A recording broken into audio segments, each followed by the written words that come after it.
परम गुरुभ्यो नमः। परम प्राचार्यभ्यो नमः। सकल कलश विध्वंसकं श्रेयसां परमर्शकं धर्म संबंधकं भवजीवना प्रतिबोधकारकम् इदं शास्त्रं श्री रत्नकरण्डकश्रावकाचार्यणां ध्येयम् अस्य मूलग्रन्थकर्तारः श्री सर्वज्ञदेवाः तदुत्तरग्रन्थकर्तारः श्री गणधरदेवाः प्रतिगणधरदेवाः तेषां वचोनुसारं आचार्यप्रवर श्री समन्वभद्र स्वामिनः विरचितम् इदं शास्त्रं श्रोतारः सावधानतया शृण्वन्तु। मङ्गलं भगवान् वीरो मङ्गलं गौतमोऽङ्गणी मङ्गलं कुन्दकुन्दार्यो जयधर्मोऽस्तु मङ्गलम् सर्वमङ्गलमाङ्गल्यं सर्वकल्याणकारकं प्रधानं सर्वधर्माणां जयतु शासनं जयतु शासनम्। नमः श्रीवर्धमानाय निर्लोककल्याणे सालोकानां विलोकानां यद्विद्यादर्पणायते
सबसे पहले अपन पाठ करते हैं, जितने श्लोक हैं उनका पाठ करते हैं। नमः श्रीवर्धमानाय निर्दोषकल्याणमये सालोकानां विलोकानां यद्विद्यादर्पणायते देशयामि समीचीनं धर्मं कर्माणि संसारदुःखदा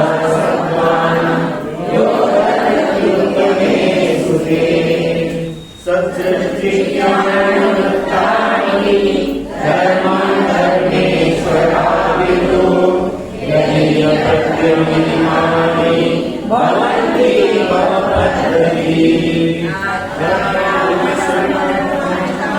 श्रद्धानं परमाधानं मातागमो विरां त्रिपुराभो नमस्काङ्गं सम्यक् दर्शनमस्मयम् आत्मैव चन्द्रो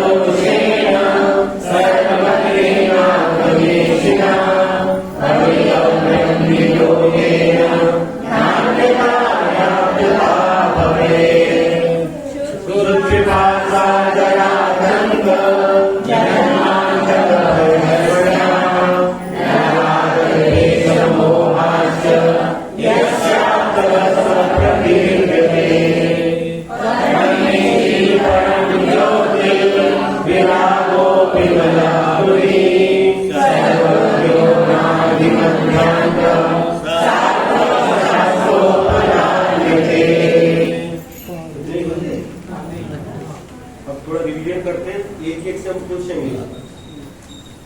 पहले श्लोक का अर्थ जो मंगलाचरण किया गया है उसका अर्थ बिना पुस्तक में देखे बताओ।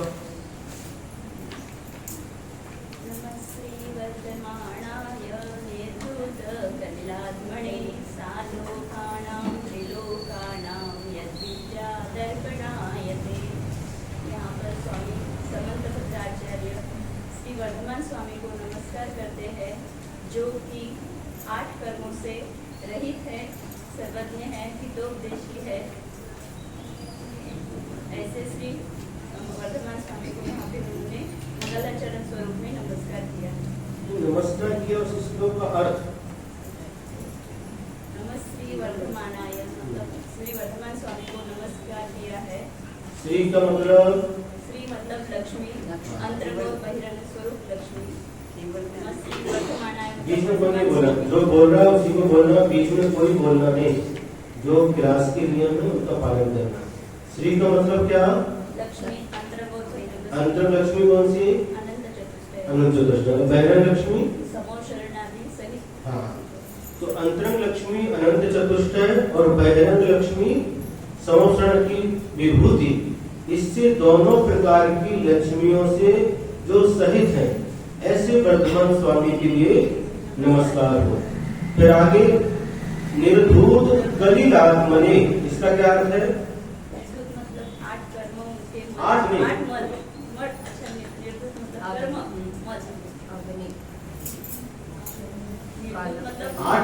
8 मत जोड़ो। निर्धूत कलिलात्मने, जिन्होंने कर्म रूपी मल का नाश कर दिया है। 8 कर्म नाश करने तो सिद्ध बन गए हो। जिन्होंने कर्म रूपी मल का नाश कर दिया है। फिर आगे सालोकानाम त्रिलोकानाम, हाँ, 3 लोक और 3 काल के सर्वज्ञ, मतलब सर्व पदार्थों को एक समय में एक साथ चराचर जो जानते हैं, ऐसे सालोकानाम। सालों का नाम का अर्थ क्या है? आलोक सहित त्रिलोकानाम, 3 लोकों को जो जिनके ज्ञान में यद विद्या दर्पणाए थे, जिनके केवल ज्ञान रूपी दर्पण में प्रतिबिंबित होते हैं, झलकते। एक एक शब्द का अर्थ आना चाहिए। हम इतने अच्छे से पढ़ा रहे हैं तो एक एक शब्द का अर्थ आपको आना चाहिए। नमः श्री वर्धमानाय, वर्धमान स्वामी के लिए नमस्कार हो। कैसे है वर्धमान स्वामी? श्री माने लक्ष्मी, जो अंतरंग अनंत चतुष्टय रूप लक्ष्मी और बहिरंग समोषण आदि रूप लक्ष्मी से जो सहित है। और कैसे है? निर्धूत कलिल आत्मने, जिन्होंने अपनी आत्मा से कर्म रूपी मल को धो दिया है, नष्ट कर दिया है। और कैसे है?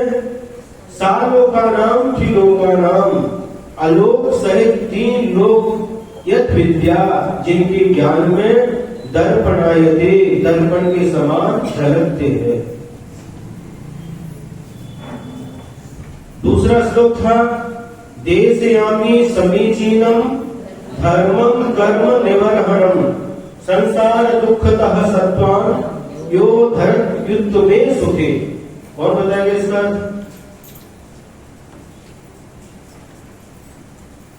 रिवीजन नहीं करते घर में जाकर के? महाराज आप ही पढ़ाओ, आप ही रिवीजन कराओ, आप ही प्रश्न पूछो, आप ही उत्तर दो।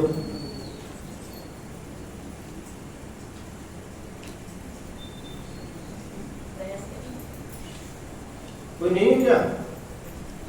इतने लोग बैठे हैं सभा में, पूरा मंदिर का जो प्रांगण है भर चुका है।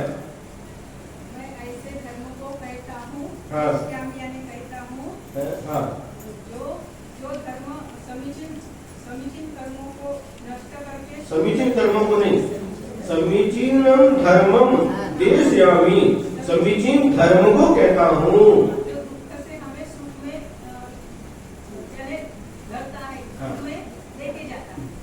दुखों से निकालकर उत्तम सुख में धरता है। और एक और विशेषण रह गया,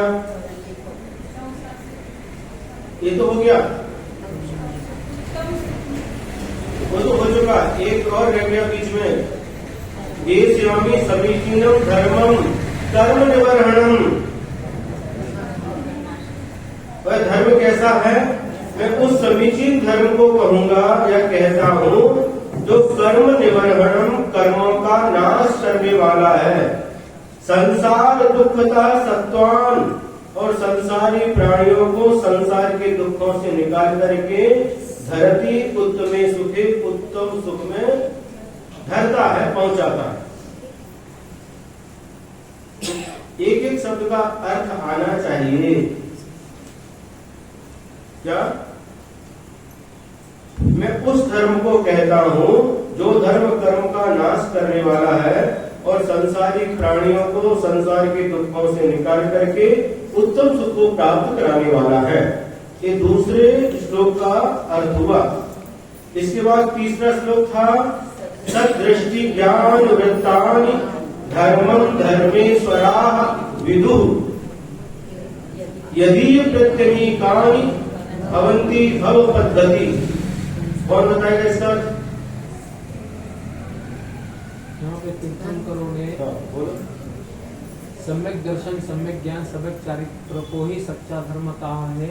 इसके विपरीत में जो मिथ्या दर्शन, मिथ्या ज्ञान और मिथ्या चारित्र है वो अधर्म उसको कहा। संसार की पद्धति, संसार का कारण। सदृष्टि ज्ञान वृत्तानि यानी सम्यक दर्शन, सदृष्टि माने सम्यक दर्शन, सद्ज्ञान माने सम्यक ज्ञान और सद्वृत्त माने सम्यक चारित्र। सदृष्टि ज्ञान वृत्तानि, ये तीनों धर्मम, इसको धर्म कहा गया है। किसने कहा? धर्मेश्वराः विदुः, विदुः माने कहा है। धर्मेश्वरा माने धर्म के जो ईश्वर है। धर्म के ईश्वर कौन है? तीर्थंकर भगवान। यानी तीर्थंकर भगवंतों ने सम्यक दर्शन, सम्यक ज्ञान और सम्यक चारित्र, इन तीनों की एकता को ही धर्म कहा है। ना थोड़ी सी शंका हो रही महाराज, जबकि तीर्थंकर भगवान का ही उल्लेख कर रहे हैं उपदेश देने के लिए, क्योंकि वो उपदेश दे पाते। लेकिन आप तो में अपने हमने जो पंचपरमेश्वर लिया तो सिद्ध भी वहाँ पे गृहित पकड़े हैं। आप तक के जो पंचपरमेश्वर के नाम जो आए थे ना, आप तक की नामावली कल के छोड़ हुई, तो अरिहंत और सिद्ध दो सिद्ध नहीं, सिद्ध आप जो यहाँ पर मुख्य था अरिहंत भगवान की, अरिहंत भगवान जो उपदेश देने वाले अरिहंत भगवान से लोगों को उपदेश देते। तो कल अरिहंत और सिद्ध दो परमेश्वर हमने नहीं, वो सच्चे देव का स्वरूप बता। नहीं, उसमें क्या? सुनो, पंच परमेष्टि में से पहले के दो परमेष्टि है वह भगवान है, ये कहा गया था। अरिहंत परमेष्टि शरीर सहित भगवान है और सिद्ध परमेष्टि शरीर रहित भगवान है, ये कहा गया था। और अंत के तीन परमेष्टि, आचार्य परमेष्टि, उपाध्याय परमेष्टि, साधु परमेष्टि, गुरु है। तो क्या हुआ? सदृष्टि ज्ञान वृत्तानि, सम्यक दर्शन, सम्यक ज्ञान, सम्यक चारित्र, इसको धर्मम विदुः, धर्म कहा है। किसने कहा है? धर्मेश्वराः, धर्म के जो ईश्वर है तीर्थंकर भगवान ने उसे धर्म कहा है। यदि प्रत्यनीकानि, और इस धर्म के विपरीत, सदृष्टि की जगह मिथ्या दर्शन, सद ज्ञान के विपरीत मिथ्या ज्ञान और सद्व्रत के विपरीत मिथ्या चारित्र, इसको क्या कहा है? भवन्ति भव पद्धति, इसको संसार का कारण कहा है, दुखों का कारण कहा है, संसार की पद्धति बदलाई है। ये तीसरे श्लोक का अर्थ हुआ। इतना तो कम से कम याद रखना सबको। घर में जाकर के रिवीजन करो, सबके पास पुस्तक है, अन्वय दिया है, एक एक शब्द का अर्थ पक्का ज्ञान होना चाहिए। नहीं तो आगे पाठ पीछे सपाट, ऐसा नहीं होना चाहिए। ठीक है, ये चौथा हो गया, तीसरा हो गया। चौथा है श्रद्धानम परमार्थानाम माता गम तपोकृताम त्रिमूढ़ा बोधमष्टांगम सम्यक दर्शन मस्मयम। इसमें सम्यक दर्शन का स्वरूप बतलाया गया। कौन बताएगा? हाँ बोलो। 3 मूर्ता से रहित, 8 अंग से सहित, 8 मद से रहित, याला सम्यक दर्शन म्हणतात। सहित मतलब क्या? कुणाला ये रहित तो आपने आधी परिभाषा बताई, 3 मूर्ताओं से रहित, 8 मत से रहित और सम्यक दर्शन के 8 गुणों से सहित। किस पर श्रद्धा करना? श्रद्धानम परमार्थानम, आप आगम तपोव्रतम, आपके ऊपर यानी सच्चे देव के ऊपर, आगम यानी सच्चे शास्त्र के ऊपर और तपोव्रत सच्चे गुरु के ऊपर।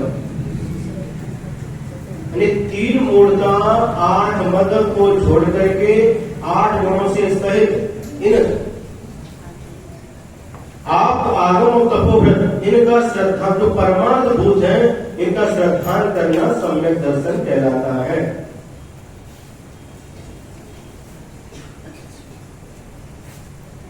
समझ में आया? फिर इसके बाद में 5वां श्लोक आया, आपने नो सन्न दोषेण सर्वज्ञेन गवेषेण भवितव्यं नियोगेन नान्यथा यातता भवेत्। क्या कहा? कौन बताएगा? अब यहाँ पढ़ोगे, पढ़ करके बताओगे तो कैसे काम चलेगा?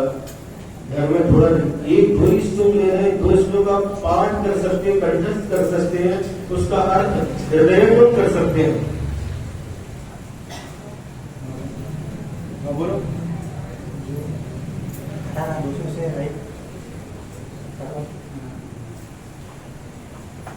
आपके नोसन, आप माने भगवान कैसे हैं? उत्सन्न दोषेण, 18 दोषों से रहित है। ठीक है,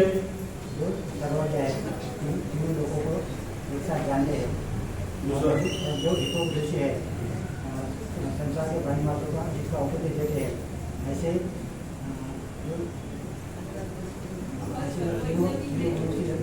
वो हरियंत भगवान होते हैं।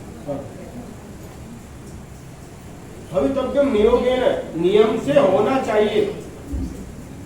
आपको कैसा होना चाहिए? भगवान को कैसा होना चाहिए? 18 दोषों से रहित नियम से होना चाहिए, नियम से सर्वज्ञ होना चाहिए और नियम से आगम के हितोपदेशी होना चाहिए।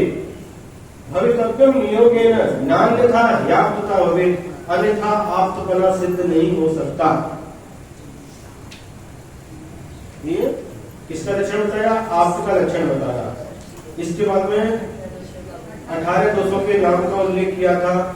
सुत पिपासा जरातंक जन्मांतक है स्मया न राग द्वेष मोहाश्च यस्यात्तः स प्रकीर्त्यते। ये 18 दोषों के नाम बताए, सुत पिपासा भूख प्यास इत्यादि। इन 18 दोषों से वो रहित होते हैं। 18 दोष किसको मालूम नाम?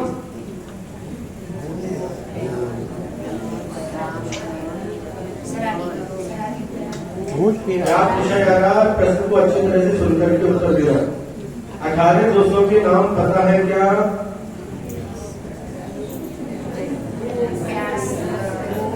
पूरे 18।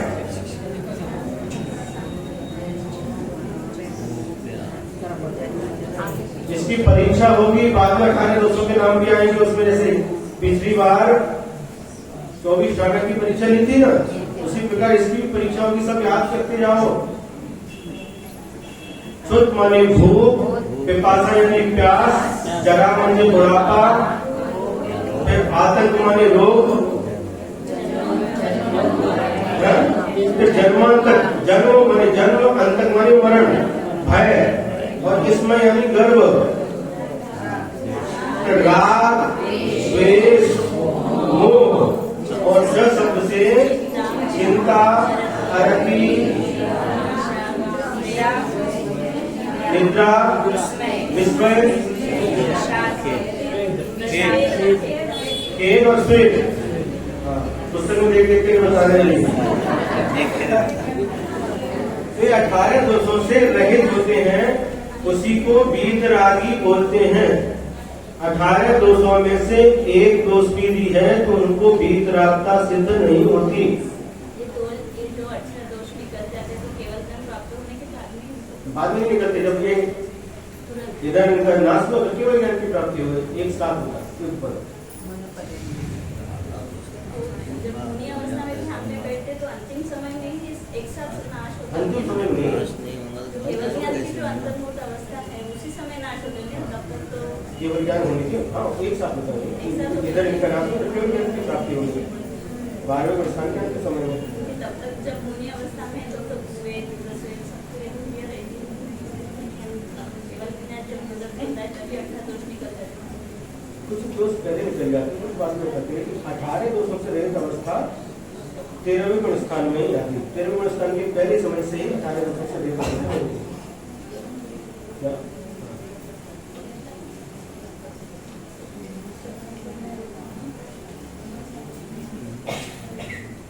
तो ये 18 दोषों को नामोल्लेख किया गया। इसके बाद क्या बताया? आपकी नामावली। परमेष्ठी परम ज्योति विरागो विमलकृति सर्वज्ञो नारी मध्यांत सार्वा शास्त्रोपलायते। क्या नाम है? परमेष्ठी। परमेष्ठी का मतलब क्या? जो परम पद स्थित है, परमेष्ठी। परम ज्योति यानी केवल ज्ञान रूपी ज्योति जिनके अंदर प्रकट हुई है। विरागो, विराग मतलब बीज राग, राग से रहित। विमल यानी कौन से मल से रहित? कर्म रूपी मल से रहित यानी विमल। फिर इसके बाद कृति, कृति मतलब कृत का मतलब कोई भी कार्य उनके लिए शेष नहीं रहा, उन्हें कृत कहते हैं, कृति। इसके बाद में सर्वज्ञ को पता ही है। सर्व मतलब क्या? तीन लोग और तीन काल में जो पदार्थ, उनके गुण, उनकी पर्यायों को युगपथ एक साथ जानते हैं उन्हें सर्वज्ञ कहते हैं। सब कुछ जानते हैं। सर्वम जानाति की सर्वज्ञ, सर्वज्ञ। इसके बाद अनादि मध्यांतः, जो आदि से रहित है, मध्य से रहित है और अंत से भी रहित है। कौन? सर्वज्ञ। सर्वज्ञ का कभी अभाव नहीं होता। वर्तमान में इस भरत क्षेत्र में सर्वज्ञ का अभाव है, ऐरावत क्षेत्र में सर्वज्ञ का अभाव है, लेकिन विदित क्षेत्र में आज भी सर्वज्ञ विद्यमान है। कभी भी इनका आदि नहीं है। पहले सर्वज्ञ कौन थे? पहले भगवान कौन थे? आदिनाथ भगवान। ये वर्तमान की अपेक्षा से उसके पहले पहले भगवान भूतकाल के, भूतकाल के होंगे पहले। उनके पहले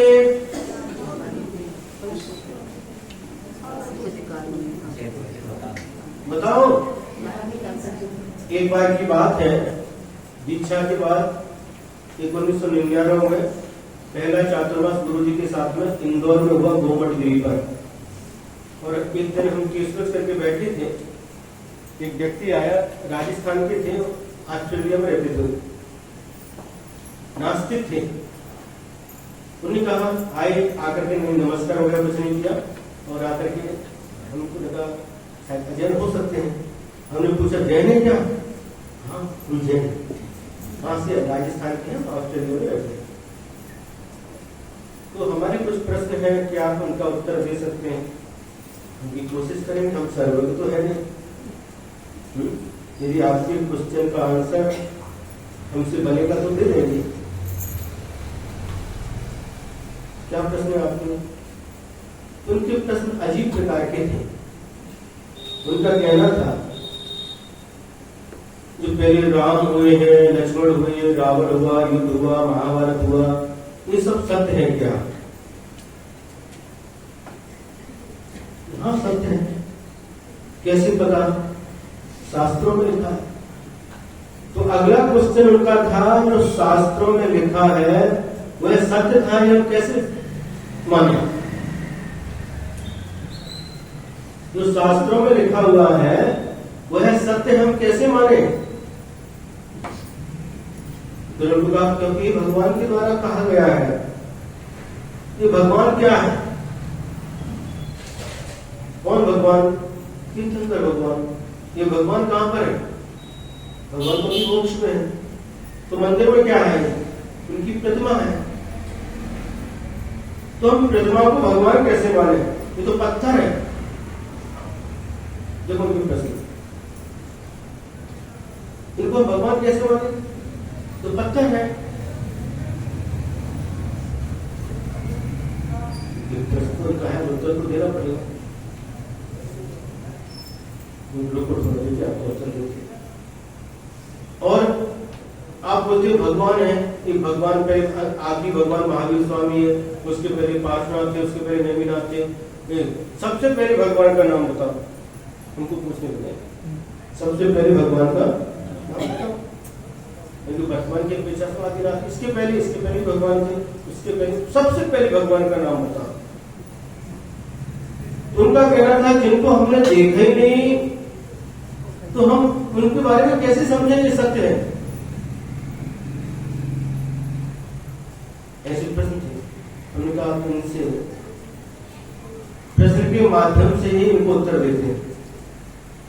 जो उसको हमने देखा नहीं वो थे कि हम कैसे विश्वास करें? उनके हमने पूछा आपके पिताजी का नाम क्या है? ये अभी है? हाँ है। आपके दादाजी? ये नाम है। अभी है? हाँ है। उनके दादाजी, उनके पिताजी, उनका नाम ये अभी है? नहीं है। आपने देखा? हाँ देखा था। उनके पिताजी, उनका नाम ये है। उनको देखा था? नहीं देखा नहीं, उनको नहीं देखा। वो थे कि नहीं?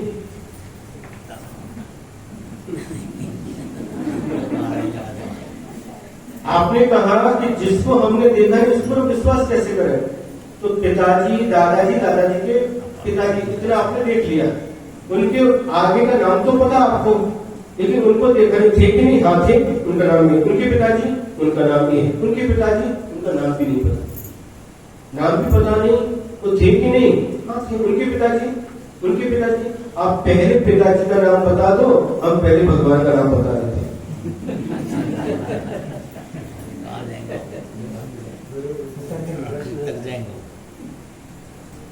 समझ में आया? ये मतलब फिर थोड़े से वो। और आपने जो दूसरी बात कही कि हम इन पत्थर को भगवान कैसे माने, भगवान क्यों कहते हैं? तो भैया आपके दादाजी है, अभी दादाजी के पिताजी नहीं है, उनकी फोटो है क्या? हाँ है। फोटो को आप क्या बोलते हो? दादाजी बोलते हैं। दादाजी हो, कागज का टुकड़ा हो, दादाजी क्यों बोलते हो उनको? फोटो क्या है? कागज का टुकड़ा है, और कागज के टुकड़े को आप दादाजी बोल रहे हो, तो भगवान की प्रतिमा को भगवान बोल रहे हो, क्या हर्ज है आपको? ये भगवान की सामान्य पाषाण नहीं है, इसमें भगवान की आकृति दी गई है और इनकी प्राण प्रतिष्ठा करके भगवान के गुणों का इसमें आरोपण किया गया है पंचकल्याण के माध्यम से। ये भगवान है। जब उस फोटो को आप दादाजी बोल रहे, हमारे दादाजी है, फोटो देख के हमारे दादाजी बोल रहे कागज के टुकड़े को, तो पत्थर की मूर्ति भगवान कहने में क्या हर्ज है? तो ऐसे उनके क्वेश्चन थे, उनका आंसर लास्ट में नमस्कार किया। आज हमको समझ में आ गया। अब कभी पत्थर की मूर्ति को पत्थर नहीं कहना।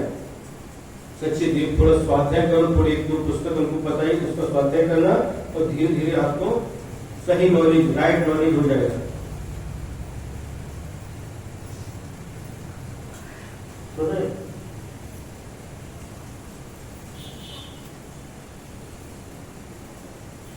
कुछ घटना ऐसी रहती है, हमको दादाजी ने सुनाई, पुरानी घटना, वो हमने तो देखी नहीं, लेकिन फिर भी हम दादाजी को अगर विश्वास है तो उस घटना को हम सत्य मानते हैं। हमारे दादाजी ने ऐसा बताया। उसी प्रकार से हमें भगवान के ऊपर विश्वास है, तो भगवान ने जो बताया है, क्योंकि भगवान सर्वज्ञ हैं, सब कुछ जानते हैं, सब कुछ देखते हैं। भगवान कभी भी असत्य नहीं बोल सकते, भगवान कभी भी अहितकारी नहीं बोल सकते। इसलिए हमें भगवान के ऊपर श्रद्धा है, भगवान के ऊपर विश्वास है, तो भगवान की वाणी के ऊपर विश्वास होता है। तो भगवान की वाणी कभी भी अन्यथा नहीं हो सकती, असत्य नहीं हो सकती। सर्वज्ञ, अनादि, आदि, मध्य और अंत से रहते। सर्वज्ञ अनादि काल से होते रहे हैं और अनंत काल तक होते रहेंगे, कभी भी इनका अभाव नहीं होगा। अनादि मध्य अंत, फिर आगे सार्व, सार्व, सार्व मतलब सबका हितकारी, ऐसे नहीं ना? सार्व का क्या?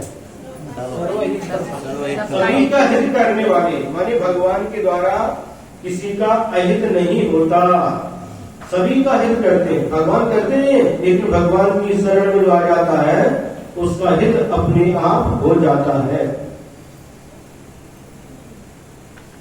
सभी का हित होता है। भगवान के द्वारा कभी किसी का भी अहित नहीं होता, चाहे एक इंद्रिय से लेकर संगी पंचेंद्रिय तक किसी भी प्राणी का अहित नहीं होता।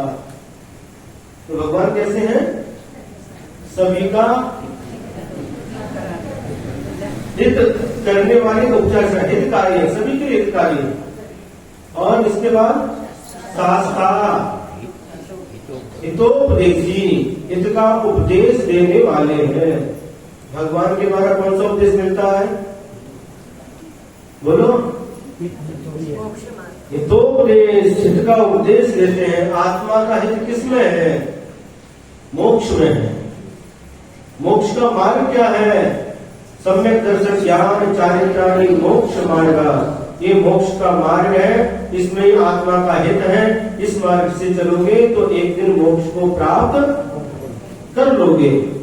इस प्रकार से हित का उपदेश देने वाले और जितने भी भगवान की मान्यता है, कोई भी इस मोक्ष मार्ग का उपदेश देने वाले नहीं है, क्योंकि जो स्वयं मोक्ष मार्ग पर चलते हैं वही मोक्ष मार्ग का उपदेश दे सकते हैं। जो संसार मार्ग में भटक रहे हैं वो हमें मोक्ष मार्ग का उपदेश कैसे दे सकते हैं? दे सकते कि नहीं? हाँ, संसार की बात आपको बता सकते हैं, तुम हमको भजो, ये कर लो, क्या कर लो, क्या कर लो, ये उपवास कर लेना, सोमवार का उपवास कर लेना, शुक्रवार का उपवास कर लेना, और ये इतना हमारा जाप करो, ये करो, वो करो, तुम्हारा सब हो जाएगा। कौन बताता है ऐसा? भगवान ही बताते, लेकिन कपोल कल्पित, ऐसा करेंगे तो ऐसा हो जाएगा। हाँ, कौन सा बाबा? बाप बाप क्या बाप वाले बाप जी ना, बाप जी वहां जाएंगे और वहां पर एक नारियल लटका लेंगे और सब काम हमारा हो जाएगा। बाप जी महाराज, सब मनोकामना पूरी हो जाएगी। क्या वहां जाएंगे, ऐसा करेंगे तो ऐसा हो जाएगा, ये उपवास करेंगे तो ऐसा हो जाएगा। ये सब जो बातें हैं ये आगम की बातें नहीं है। महाराज जी, अब जो 4 हंडे घी निकला था वो सही बात है। अब वो क्या था, वो तो रहने दो, वो क्या निकला था, घी निकला था, उसका नाम देखो। कभी कोई ऐसी घटना होने से चमत्कार तो हो सकता है, कोई विशेष ऐसा होता हाँ, हो सकता है, अच्छा हो सकता है, लेकिन वह चमत्कार तक सीमित है। चमत्कार होते देव द्वारा भी होते, लेकिन उसका नाम धर्म नहीं है। चमत्कार का नाम धर्म नहीं। वहाँ का खाना पानी मीठा हो गया वहाँ। अरे सुनो, हो गया वो हो गया, उसका नाम धर्म है क्या? है? पहले पानी ये क्या देखो, क्या कुछ भी नहीं है, देखो ऐसे करके नोट की गड्डी निकाल देते हो, दिखाते कि नहीं? काले जादू देखा कि नहीं? हाँ, अरे नोटों की गड्डी दिखा रहे, नोट की नोट निकल रहे, और फिर जब निकालने के बाद फिर टिकट की पैसा मांगो। अरे आप इतने नोट बनाते, पैसे मांगने की जरूरत क्या है? तो ये जो कोई चमत्कार होते हैं, चमत्कार का नाम धर्म नहीं है। एक जगह आया था, एक देव में दूध पी रहे, जाओ लेके जाओ, दूध पी रहे, दूध पी रहे, दूध पी रहे, हुआ था? बहुत जगह पिला के दूध लेके जाओ, नाम नहीं ले, नाम नहीं ले, मेरा नाम नहीं कर। ये क्या हो गया? ये चमत्कार हो गया, इसका नाम धर्म है। चमत्कार होते हैं लेकिन इसका नाम धर्म नहीं है। धर्म अलग वस्तु है और चमत्कार अलग वस्तु है। हम इतने कैसे, बस जहां चमत्कार देखा वही चलो, चमत्कार को नमस्कार, चमत्कार को नमस्कार, चमत्कार को नमस्कार नहीं, नमस्कार में चमत्कार है।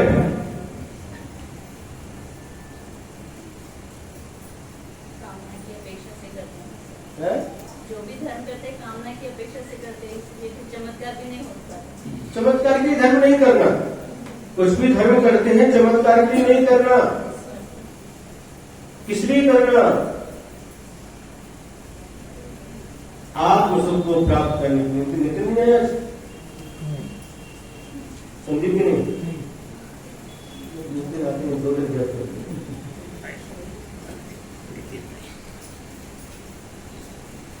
क्या चमत्कार? चमत्कार का नाम धर्म नहीं है। वहां पे वो ऐसा हुआ, चलो अब जैसे भेड़ चाल चलते, जिधर भी उधर जाए उधर ऐसा होना, चलो वहां पे वैसा करो, वो करें तुम भी कर लो। हैं?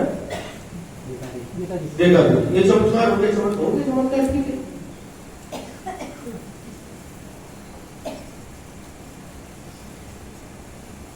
लेकिन चमत्कार का नाम धर्म नहीं है। धर्म किसका नाम है? सदृष्टि ज्ञान वृत्तानि धर्मम।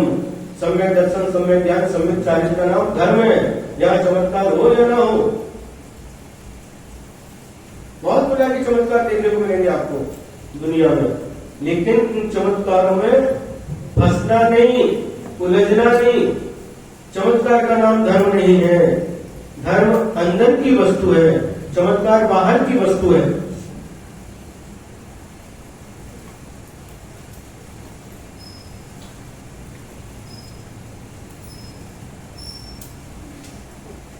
इसी का नाम अंधश्रद्धा है। क्या है? अंधश्रद्धा। वो वहां पर गए थे, इसलिए उनका ऐसा हो गया, चलो हमको वहां पर चलते हैं। उन्हें नारियल लटकाया था लाल कपड़े में, हरे कपड़े में हम भी लटकाते हैं।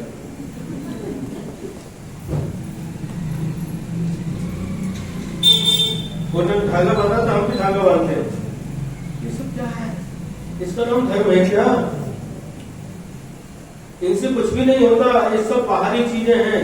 इसलिए आचार्य समन्वय स्वामी कह रहे हैं, क्या कह रहे हैं? सारवा सभी का हित करने वाला और शास्ता सभी को हितकारी उपदेश देने वाले होते हैं। हित का उपदेश, जिससे आत्मा का हित होता है, ऐसे उपदेश को देने वाले शास्ता कहलाते हैं। बाकी सब संसार के मार्ग को बताएंगे, बहुत सारी चीज बताएंगे। ऐसा कर लो, एक लड़का बेलगांव में थे। कहां पर? बेलगांव में थे। और बेलगांव में हसूर करके गांव नहीं, एक एरिया का नाम हसूर,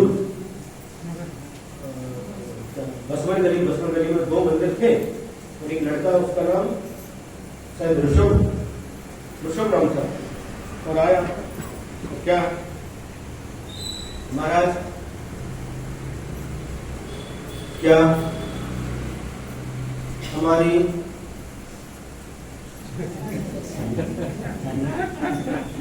मधवी, कन्नड़ मधवी बोलते हैं, मराठी में लग्न बोलते हैं, हिंदी में शादी बोलते हैं।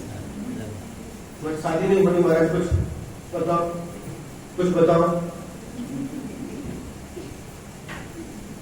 तो हमने पूछा अभी तक किसके पास गए? तो जो मंदिर के पंडित उनके पास गए, वो क्या क्या बताया उन्होंने? 11,000 रुपए दिया और मंत्र दे दिए। तो मंत्र कहाँ लेकर के आओ? दूसरे मंत्र लेकर के आए, तो ग्रह के मंत्र, रवि शनि, उनको जब निकाले हुए, इतना लाख मंत्र करो। मंत्र पूरे हो गए क्या? हाँ, मंत्र पूरा हो गए कि 6 महीने हो गए। तो पंडित के पास जाओ ना भैया। यहाँ पुजारी में तो पंडित बोलते थे महाराष्ट्र के उस समय में। तो जिनको दिया है आपने, जिन्होंने आपको मंत्र दिए, उनसे उनके पास जाओ। तुम काल सर्प हो और क्या क्या ये बता दिया, नहीं हुआ ना। उनने कहा था कि मंत्र पूरे होते ही हो जाएगा। 6-7 महीने हो चुका, अभी तक तो नहीं हुआ। फिर क्या करना? इससे नहीं हुआ ना, नहीं हुआ तो इसको छोड़ दो। इससे अगर हो भी जाता, इससे नहीं हुआ, योग आया तो हो गया। तो उनको जब समझाया, तो समझाने के बाद छोड़ दिया। पूरा अच्छी तरह से उन्होंने मिथ्यात्व का त्याग करके सम्यक को धारण किया। नमोकार मंत्र का जप, भगवान का अभिषेक पूजन, ये सब उनको बता के आए और विहार करके वहां पर उसमें अभी पूरे 2 महीने भी नहीं हुए थे और जोड़ी के साथ आ गए वो। आलस गांव में थे उस समय, आलस गांव में थे। जोड़ी मेरी कौन है? महाराज शादी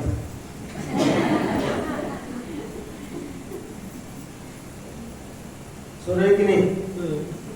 हाँ? ये सब भ्रम है, ये भ्रम है। ये करने से वो करने से हो जाएगा, वो सब भ्रम है, भ्रम जाल है। इस भ्रम जाल में हमको फंसना नहीं है। उनका नाम था राम सेठी। फंसना नहीं है। तो जो शास्ता होते हैं वो सच्चे धर्म का उपदेश देने वाले होते हैं। सतो हितम है, ये है ना, शास्ता शास्त्री सतो हितम ही है ना। उसको आगे का है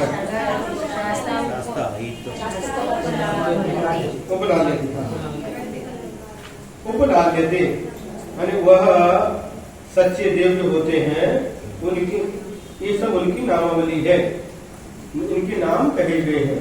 सब किसके नाम? सच्चे देव के नाम। आगे कहते हैं अनात्मार्थम विनारागई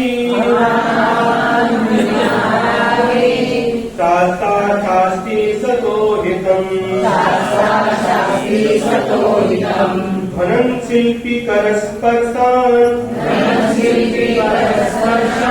मूर्जा किमपेक्षते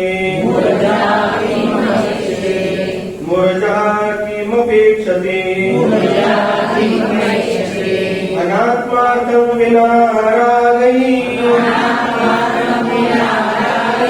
शास्ता शास्ति सतोहितम् धनं शिल्पी करस्पर्शान् मूर्जा किमपेक्षते। बोलो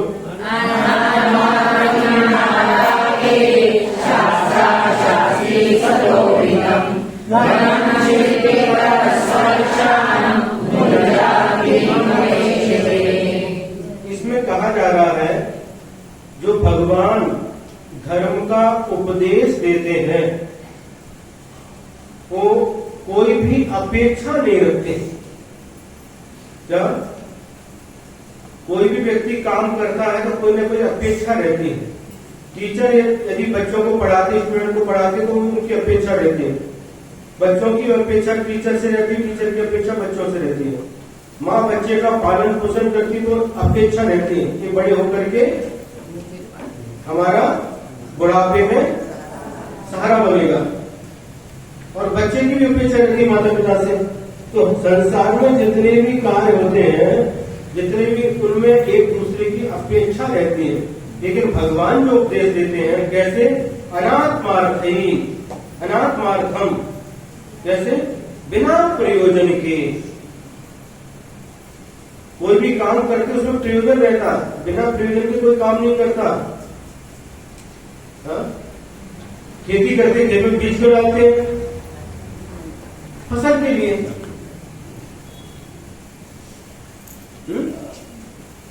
भोजन क्यों करते हैं? भूख मिटाने के लिए। पानी क्यों पीते हैं? प्यास मिटाने के लिए। सोते क्यों हैं? तो कोई ना कोई प्रयोजन रहता ना, हर काम में प्रयोजन रहता। तो यहाँ पर भगवान का जो उपदेश होता है उसमें उनका कोई भी प्रयोजन नहीं है। हमारा तो प्रयोजन है, हम उपदेश दे रहे, हमारा प्रयोजन है कि भैया ये पुस्तक के लोग होशियार बने। क्या होशियार? होशियार जो सियाने बने।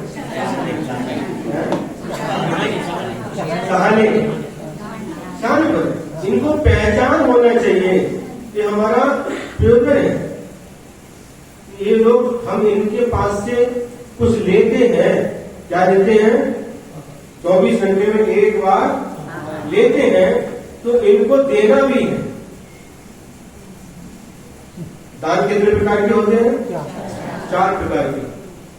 आहार दान, औषधि दान, बोलो, अभय दान और ज्ञान दान। इसमें से आहार दान और औषधि दान श्रावक की मुख्यता से होता है। आहार और औषधि में मुख्यता किसकी है?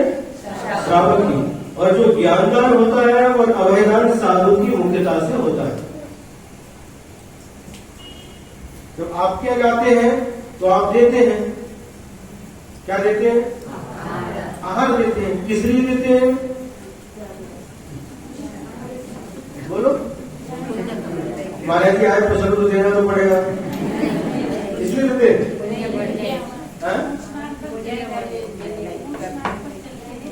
क्योंकि श्रावक का कर्तव्य है। आहार के माध्यम से शरीर टिकता है और जब शरीर टिकेगा तो शरीर के माध्यम से तरह तरह की साधना होती है। शरीर के माध्यम से उपदेश देते हैं, शरीर के माध्यम से ही चर्या करते हैं, साधना करते हैं।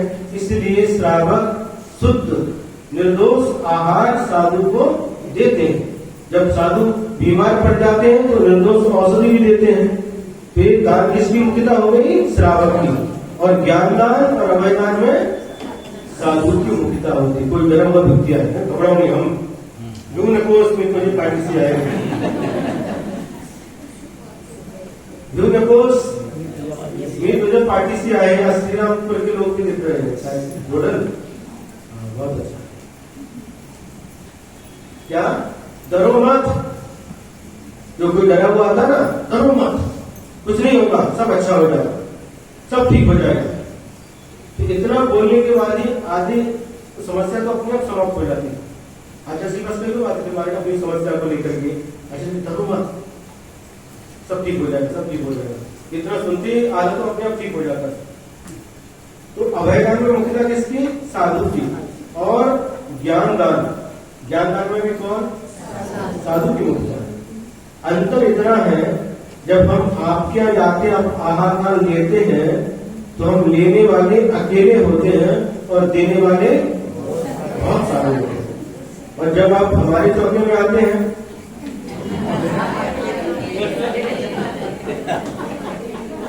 तो देने वाले अकेले होते हैं और लेने वाले बहुत सारे। कितना अंतर है। चौके में आप लोग देने वाले दाता रहते हैं, इस समय हम दाता हैं, आप पात्र हैं। चौके में हम पात्र होते हैं, आप दाता होते हैं। पता है कि नहीं? पात्र कितने प्रकार के? 3 प्रकार के। उत्तम पात्र, मध्यम पात्र, गंभीर पात्र। उत्तम पात्र में आचार्य परमेष्ठी, उपाध्याय परमेष्ठी, साधु परमेष्ठी आते हैं। मध्यम पात्र में आयकार, क्षुद्रधारी भैया जी, दीदी इत्यादि हो जाते हैं, वो सब मध्यम पात्र के अंतर्गत आते हैं। और जगन्य पात्र में समय दृष्टि साधर्मी बंधु, ये सभी सत्पात्र हैं। पात्र है कि नहीं? जब अपने जो पात्र आए, उत्तम हो, मध्यम हो, जगन्य हो, तो उसको अच्छी तरह से मनोयोग पूर्वक हमारा अहोभाग्य समझ करके क्या करना? उनको अच्छी तरह से, उनकी साधना अच्छी हो, उनका स्वास्थ्य अच्छा रहे, है ना, ऐसे विचार करके अच्छी तरह से, जैसे आई अपने वाड़ाला कैसे कैसे देते? माया ने प्रेमा ने प्रेम से खिलाती है। क्या खिलाती है? अच्छी तरह से प्रेम से। वैसे ही जो भी पात्र आए उनके लिए प्रेम से, जैसे माँ अपने बच्चे को खिलाती है, उसी प्रकार से अच्छी तरह से, अच्छे भावों से क्या करना चाहिए? आहार दान करना चाहिए, है कि नहीं? तो यहाँ पर क्या बात चल रही थी? बिना प्रयोजन के भगवान का उपदेश होता है, बिना प्रयोजन के होता है। उनका कोई निजी प्रयोजन नहीं है। हम इनको उपदेश दें तो हमको बदले में मिलेगा, कोई प्रयोजन है नहीं। किसी ने लिखा है, बदले की इच्छा बिना संत करें उपकार, बादल का बदला भला क्या देता संसार। समझ में आया कि नहीं? बदले की इच्छा बिना संत करें उपकार। जो संत लोग रहते हैं बदले की इच्छा नहीं कि बदले में हमको कुछ मिलेगा। ट्यूशन पढ़ने के बच्चे जाते हैं वो क्या लेते हैं, पैसा लेते हैं। स्कूल में जाते हैं पैसा लगता है और कुछ प्रयोजन रहते ही है। लेकिन यहाँ पर माता अपने बच्चे को सिखाती है प्रयोजन रहते, इसको अच्छे संस्कार आए, बड़े होकर के हमारे लिए काम में आए। लेकिन जो संतों का उपदेश होता, संत जो उपकार करते हैं तो बदले की इच्छा में, बदले में कुछ चाहते नहीं। उदाहरण दिया, बादल का बदला भला क्या देता संसार। जो बादल है, धरती सूख जाती है, त्राहिमाम त्राहिमाम त्राहिमाम धरती पर होने लगता है और पानी के अभाव में दुष्काल की संभावना बन जाती है। उस समय बादल समय पर आकर के क्या करते हैं, वर्षा कर देते हैं और धरती को तृप्त कर देते हैं, धरती पर रहने वाले प्राणियों को भी तृप्त कर देते हैं। लेकिन बादल का बदला भला क्या देता संसार। तो बादल जब बरस जाते हैं तो संसारी प्राणी हम उसके बदले में क्या देते बादल को, तो चाहता क्या नहीं। जैसे बादल बिना स्वार्थ के धरती पर बरस करके धरती को तृप्त कर देते हैं, उसी प्रकार से संत लोग भी अब बदले की इच्छा बिना कुछ चाहे उपकार करते रहते हैं। तो यहाँ तो साक्षात भगवान है, तो भगवान तो बिना प्रयोजन के ही भक्त प्राणियों के लिए धर्म का उपदेश देते हैं और बिना राग ही, राग के बिना, अनुराग के बिना। राग रहता है? राग कितने प्रकार का होता है? हाँ, प्रशस्त राग और अप्रशस्त राग। जो पंचेंद्रिय के विषयों के प्रति जो राग होता है, परिवार के अपने लोगों के प्रति जो राग होता है, वह राग अप्रशस्त राग कहलाता है। और जो देव शास्त्र गुरु के प्रति जो राग होता है, वह सहधर्मी भाई के प्रति जो राग होता है, वह प्रशस्त राग कहलाता है। दोनों में अंतर है। राग माने प्रेम, अनुराग, अंतर है कि नहीं? है क्या अंतर है? राग तो राग है। प्रशस्त राग संसार का कारण, अप्रशस्त राग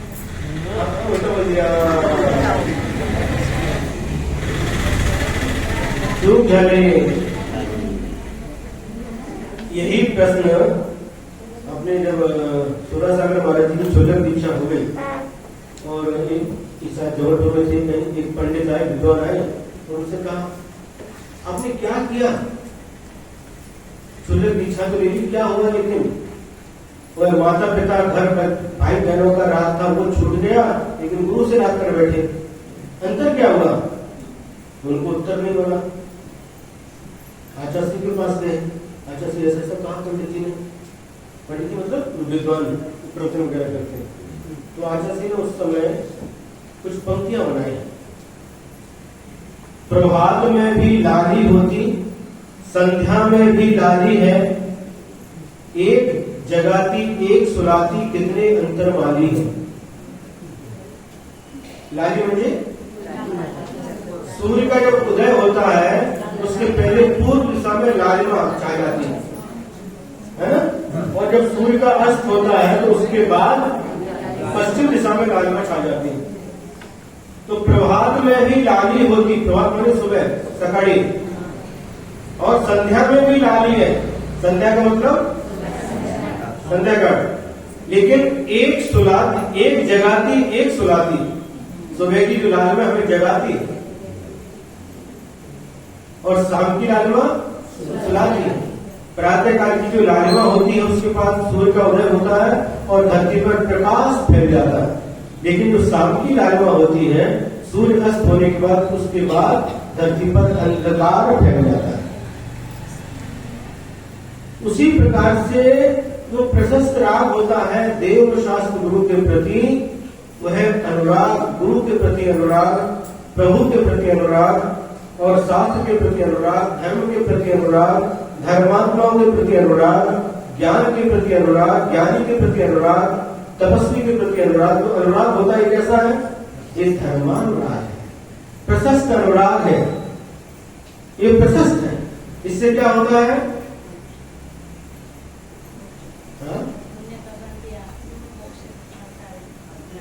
जो सम्यक दर्शन के 8 है ना, इसमें वात्सल्य भी है। वात्सल्य में बिना अनुराग क्या होता है? तो वो अनुराग कैसा है? प्रशस्त राग है।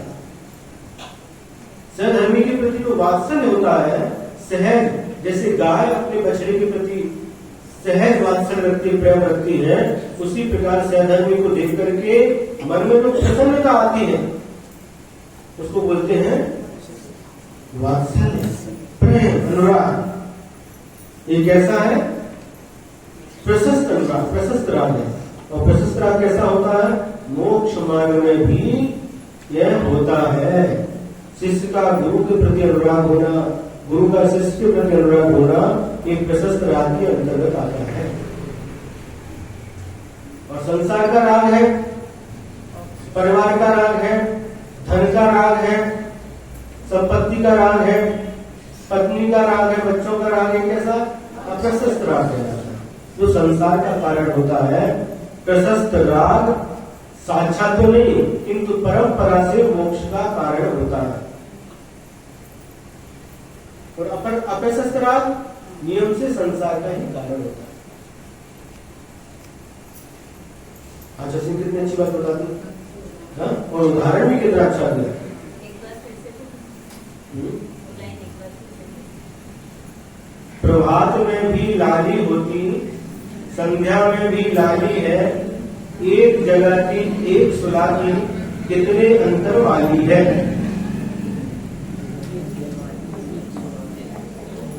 ये आचार्य की पंक्ति है,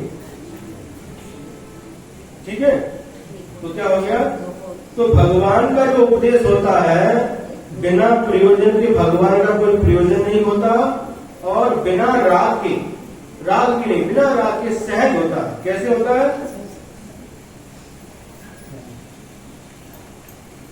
सत्वहितम, काय के लिए?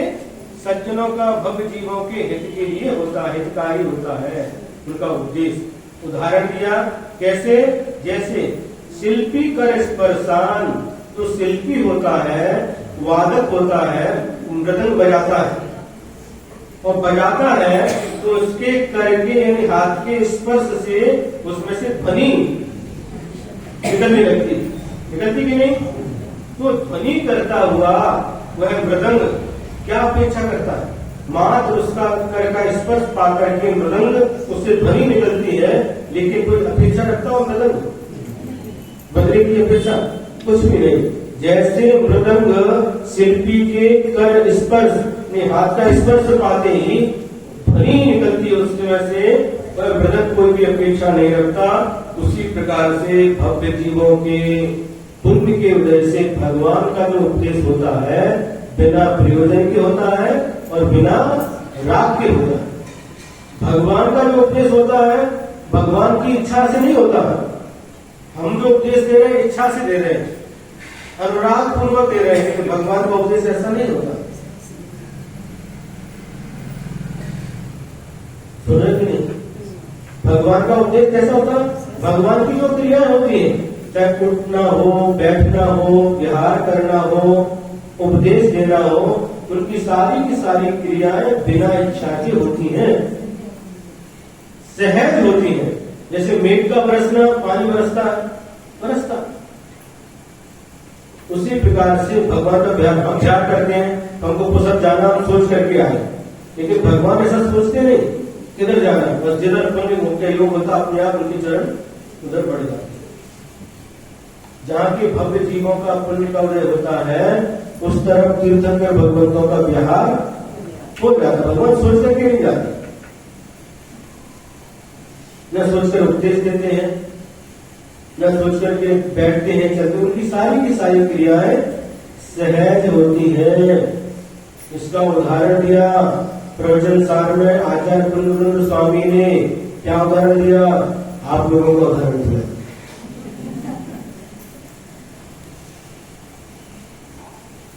अगर बताएंगे तो आपको बुरा लग सकता है।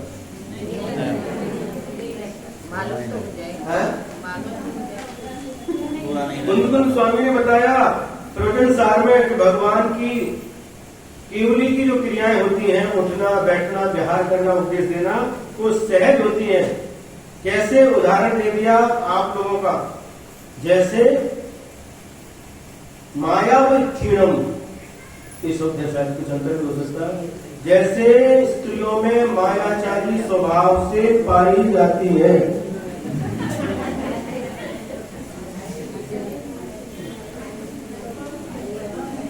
सभी में नहीं, ये बोलो उदाहरण कुंदकुंद स्वामी का उदाहरण है।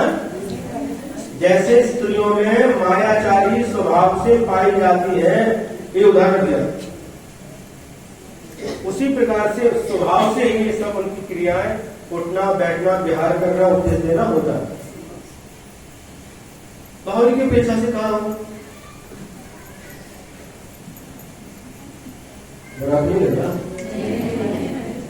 हम नहीं कह रहे।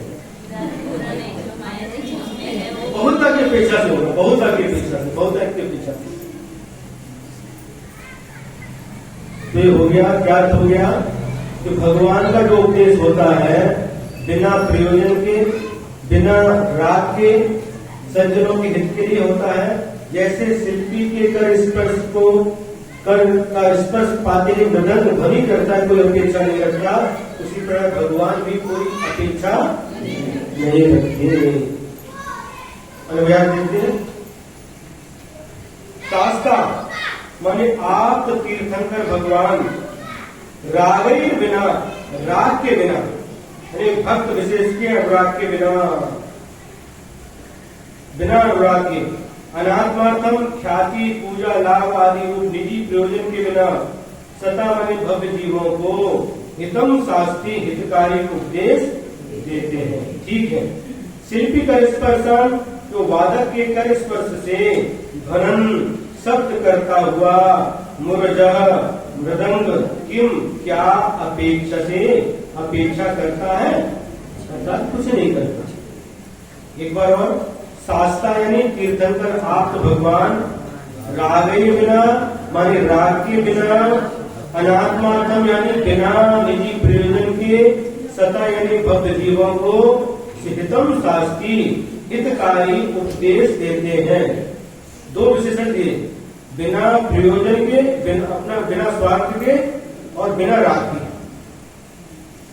जैसे वादक के शिल्पी कर स्पर्शान, वादक के कर स्पर्श से ध्वनि यानी शब्द करता हुआ, मुरजा यानी मृदंग किम क्या अपेक्षा से अपेक्षा रखता है, नहीं रखता। अर्थ वह शास्ता बिना किसी अपने प्रयोजन के केवल निस्वार्थ भाव से राग के बिना संत जनों को यानी सज्जनों को हित का उपदेश देते हैं।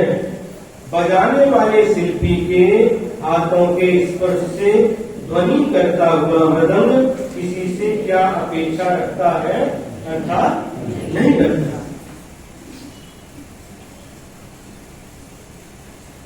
समझ आ रहा कि नहीं?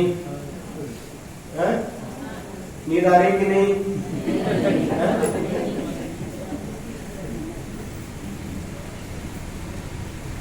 संख्या बढ़ती जा रही है, वहां से ऊपर से नीचे आगे, नीचे की संख्या बढ़ती आ रही है।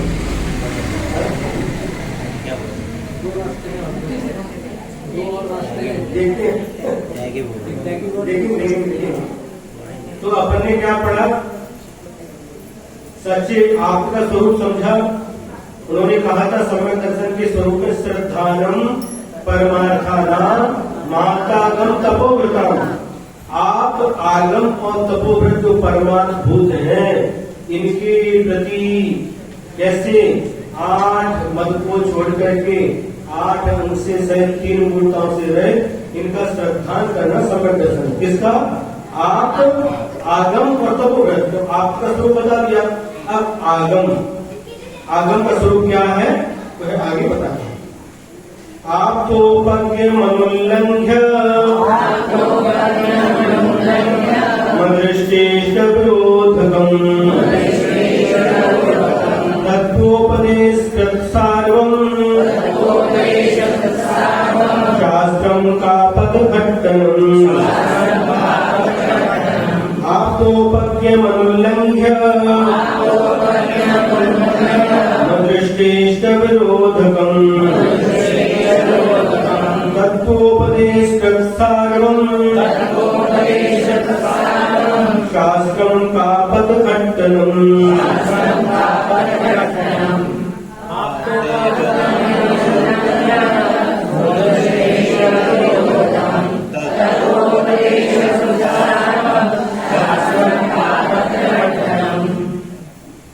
आचार्य समर्थभद्र स्वामी हम लोगों के ऊपर करुणा करके हमें सही सही पहचान बता रहे हैं। हमें देव का ज्ञान नहीं था, जिस किसी को भी देव मानते थे देव का स्वरूप बता दिया, ये गुण जिसके अंदर है वो हमारा देव। अब यहाँ पर शास्त्र का स्वरूप बता रहे हैं। शास्त्र का मतलब क्या? जो कोई भी पुस्तक उठाओ उसको शास्त्र नहीं बोल सकते। जिस किसी पुस्तक को उठाओ और शास्त्र अचार में बात को शास्त्र नहीं बोल सकते हैं। जैसे देव का स्वरूप है, देव का डेफिनेशन है, उसी प्रकार शास्त्र का भी डेफिनेशन है। कोई पुस्तक उठाओ, क्या पढ़ रहे? शास्त्र, जिनवाणी। सुने कि नहीं? हाँ, तो जिनवाणी की भी पहचान, शास्त्रों की भी पहचान हमको होना चाहिए। कौन सा शास्त्र वास्तव में सच्चा शास्त्र है। जैसे सच्चे देव का स्वरूप समझा, उसी प्रकार से सच्चे शास्त्र का स्वरूप क्या है। उसमें 6 बात बताई गई है। सबसे पहले का आप्तोपद्यम। आप्तोपद्यम क्या? जो आपके द्वारा कहा हुआ हो। आप क्या है?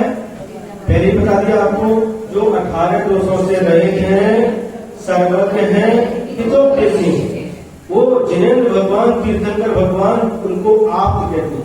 तो पहली शर्त क्या है? वह सच्चा शास्त्र आपके द्वारा कहा हुआ होना चाहिए।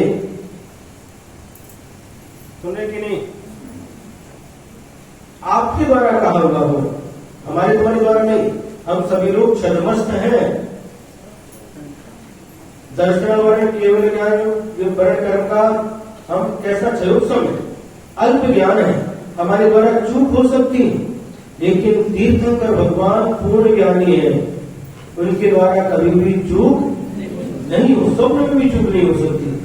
इसलिए वो शास्त्र, सच्चा शास्त्र क्या है? जो आप्तोपद्यम, जिनेंद्र भगवान वेदराज प्रभु के द्वारा कहा हुआ हो। हमारे द्वारा, आपके द्वारा नहीं। हम भी कह रहे हैं, लेकिन जो भगवान ने कहा उसके अनुसार कह रहे हैं तो सच्चा है। लेकिन हम कुछ और मन का अपना स्वाद मिला करके उसमें तड़का देकर के बताते हैं तो ठीक है। भगवान ने जैसा कहा है उसको उसी रूप में स्वीकार करना भगवान की वाणी। सुने कि नहीं? भगवान की वाणी, साक्षात भगवान की, तीर्थंकर भगवान की वाणी, भगवान के द्वारा कहा गया हो। हम क्या करते? जिस किसी द्वारा कहा हुआ स्वर कहते हैं तो शास्त्र कहेंगे। हाँ, हमने पढ़ा था। कहाँ पढ़ा था? देखो महाराज लिखा, ये क्या है, इसका नाम क्या है, इसका राइटर कौन है, ये तो देखना पड़ेगा पहले।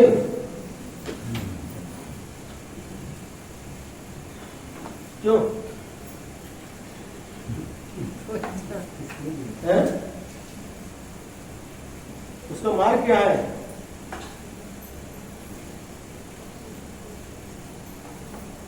समझ में आया कि नहीं है? तो जो शास्त्र का लक्षण क्या है? जो आपके द्वारा कहा गया हो, पहला लक्षण।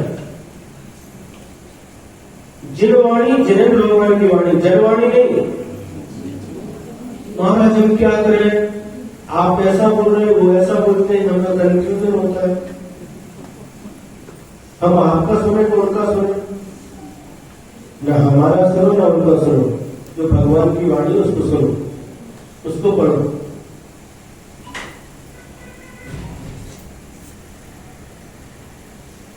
विशेषण दिया अनुल्लंघ्यम, है ना, जो उसका उल्लंघन नहीं हो सकता, माने जो भगवान ने कहा है उसका कभी उल्लंघन नहीं हो सकता। उल्लंघन मतलब खंडन नहीं हो सकता, किसी के द्वारा उसका खंडन नहीं हो सकता। द्रव्य 6 है तो 6 ही है, तत्व 7 है तो 7 ही है, पदार्थ 9 है तो 9 ही है, तीर्थंकर 24 है तो 24 ही है। तीर्थंकर ऐसे होते तो ऐसे ही होते हैं। माने भगवान की वाणी जो भगवान ने कहा है उसका किसी के द्वारा खंडन नहीं हो सकता, उल्लंघन नहीं हो सकता। दूसरे की वाणी का तो उल्लंघन कर सकते हैं, लेकिन भगवान की वाणी का कभी उल्लंघन कोई भी नहीं कर सकता, कोई काट नहीं सकता। तो क्या हो गया, जिसका खंडन नहीं हो सकता, ये दूसरा विशेषण है। तीसरा अदृष्ट विरोध करना, प्रत्यक्ष और इष्ट माने अनुमान आदि के द्वारा जो बाधा को प्राप्त नहीं होता, बाधित नहीं होता। प्रत्यक्ष में बाधा क्या है, सुनो, प्रत्यक्ष में बाधा क्या है? एक लड़का आया, भाई तुम कुछ किसके बेटे हो? मैं बांझ का बेटा हूं। बांझ जो पहला बच्चा को जन्म नहीं देते उसको बांझ बोलते हैं। बांझ का बेटा हूं, तो एक प्रत्यक्ष विरोध आ गया, अरे मेरी माँ बांझ है तो बांझ में तेरा जन्म कैसे हुआ? ये प्रत्यक्ष विरोध आ गया, है ना? तो कि नहीं, इंद्रियां 8 होती हैं, एक प्रत्यक्ष विरोध आ गया, इंद्रियां तो 5 ही होती है। और अनुमान आदि से, अनुमान आदि के द्वारा भी इसका खंडन ना हो, विरोध ना हो, प्रत्यक्ष से भी विरोध ना हो और अनुमान आदि के द्वारा ही इसका विरोध नहीं हो सकता। और तीसरा विशेषण हो गया, आपके द्वारा कहा हुआ हो, अनुल्लंघनीय हो और प्रत्यक्ष और अनुमान के द्वारा बाधा को प्राप्त न हो। भगवान की वाणी प्रत्यक्ष से बाधा को प्राप्त होती है और न अनुमान में, अनुमान को लगाते हैं, अनुमान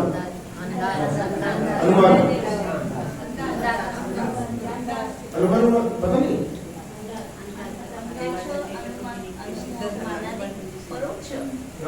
अनुमान तो परोक्ष होता है।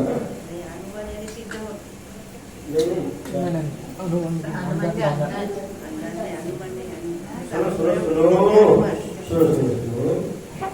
अनुमान किसको कहते हैं? देखो, सुबह सोकर के उठे और जमीन गिर दिखी, रात को वर्षा हुई, अनुमान। बादल दिख जाए, वर्षा हो सकती है, अनुमान। तो परोक्ष, एक प्रत्यक्ष हो गया, परोक्ष हो गया। तो प्रत्यक्ष में जो दिखाई देता दृष्टि, इंद्रिय के सामने जो इंद्रिय प्रत्यक्ष जो होता है, और अनुमान में परोक्ष, उससे भी वो बाधा को प्राप्त नहीं होता। आ रही है और आ सकती है, दोनों परोक्ष और प्रत्यक्ष। बिल्कुल, एक प्रत्यक्ष हो गई, परोक्ष हो गई।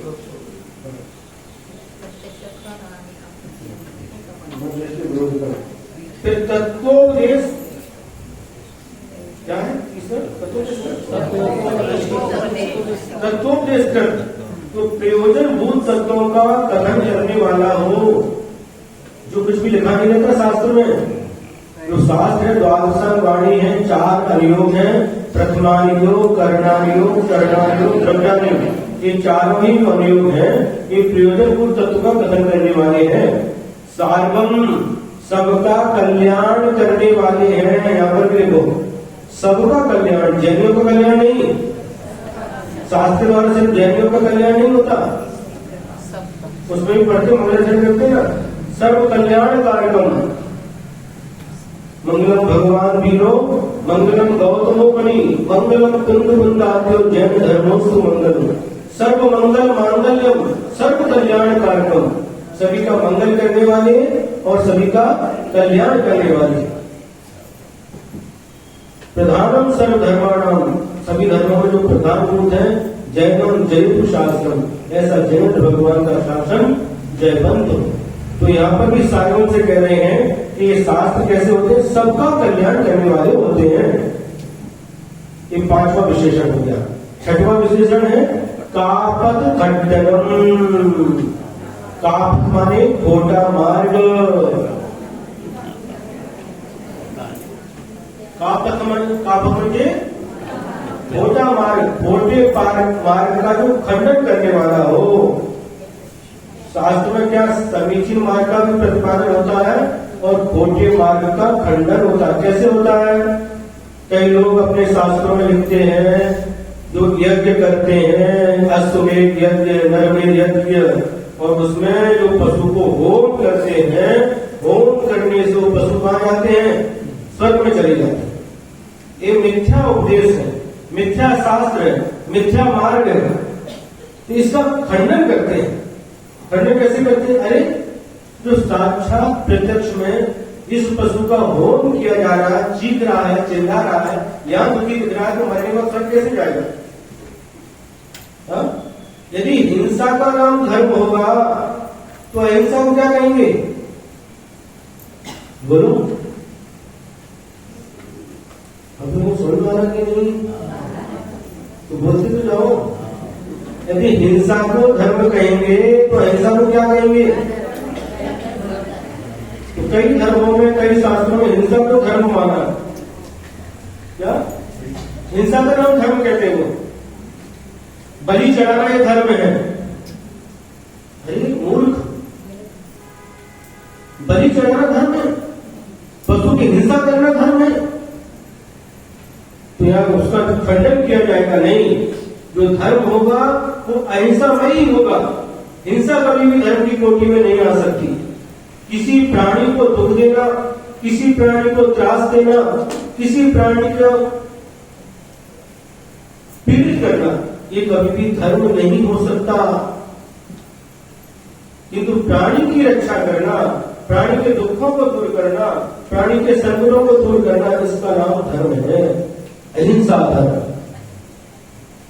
तो बहुत सारी ऐसी मान्यताएं अन्य धर्मों में पाई जाती, जिसको वो धर्म के नाम से चलते रहे, चला रहे, धर्म की कोटि में मिलते उसको।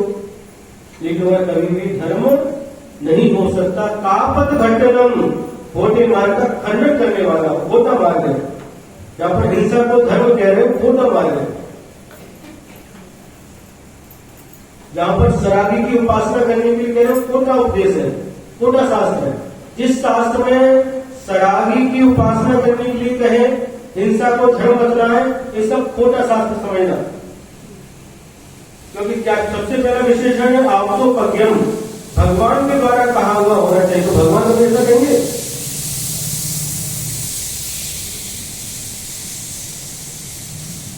समझ आया कि नहीं? तो खोटा मार्ग कौन सा है और सच्चा मार्ग कौन सा है, ये रत्नगर्भ श्रावकाचार्य के माध्यम से सबको समझना चाहिए। रत्नगर्भ में ये भर जाना चाहिए इस बात, कुछ भी हो जाए खोटे मार्ग की भी पहचान होना चाहिए और खरे मार्ग की भी पहचान होना चाहिए। खोटा मार्ग उन्मार्ग कहलाता है और खरा मार्ग सन्मार्ग कहलाता है। अनादिकाल से हम उन्मार्ग पर चलते हैं, अनादिकाल से हम उन्मार्ग पर ही चल रहे हैं। उन्मार्ग किसको कहते हैं? तीर्थंकर भगवान ने जो मार्ग बताया है वह ही एकमात्र सन्मार्ग है, से सारे के सारे उन्मार्ग है। किसी पर भी जा, किसी ने भी बताया हो, आपके द्वारा बताया गया मार्ग सन्मार्ग है, शेष के द्वारा बताए गए मार्ग उन्मार्ग है। अनादिकाल से हमारी आत्मा उन्मार्ग पर ही चल रही है, चल रही कि नहीं? तो जहां पर उन्मार्ग का खंडन किया जाए इस शास्त्र में, वह शास्त्र का लक्षण बताया है। 6 लक्षणों में से एक लक्षण है।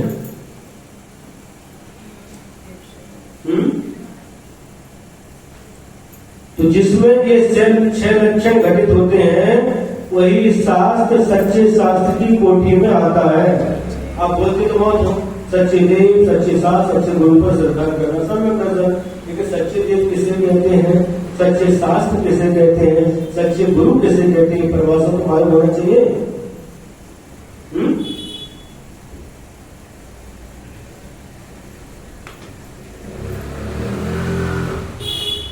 कल पूर्व पुरुष जो आए हैं उन्होंने इसका एक प्रश्न किया था, है कि नहीं? वो आज नहीं आए, उन्होंने प्रश्न किया था, उनको बता देना, जो लोग आए बोला पर उनको बता देना।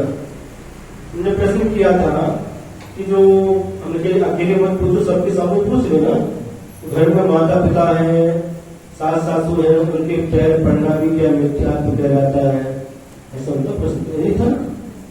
तो नहीं, और मिथ्यात्व नहीं है, वह क्या है कि लोक व्यवहार अलग वस्तु होती है। और यहाँ पर क्या कह रहे हैं, मिथ्यात्व बाकी से कहते हैं, जो देव को, जो देव नहीं उसको देव मान करके उनकी पूजा भक्ति करना, लेकिन वहां पर लोग तो देव मान करके पाँव नहीं पड़ रहे आदर समाज की दृष्टि से। वो लोक व्यवहार अलग वस्तु है। क्या वहां पर मान लो सासुमाई मिथ्या दृष्टि है और सूर्यभाई संगत दृष्टि होता कि नहीं है? क्योंकि सासुभाई बहुत प्राचीन पहले से है वो, और पुरानी मानकर लेकर के बैठे हैं, तो हो सकता उनका नहीं निकला, सूर्यभाई का निकल गया। तो फिर भी वहां पर यदि जो बड़े हैं इस अपेक्षा से पैर पड़ते तो कोई इसमें तो भगवान मान के तो पढ़ नहीं रहे, तो बड़े हैं, अब अपने स्कूल वगैरह में पढ़ते हैं, टीचर लोगों के भी पढ़ते हैं, इससे समय मिथ्यात्व कोई संबंध नहीं। सुनबाई प्रतिमाधारी हो गई और सासूबाई प्रतिमाधारी नहीं है, सुनबाई ने पढ़ना नहीं कैसे? बहुत अच्छा। अब प्रथमाधारी सुनबाई हो गए तो पंचम स्थान वाली हो गए, अब सासूबाई कौन से स्थान में है? अब पहले में चौथे में क्या पता है?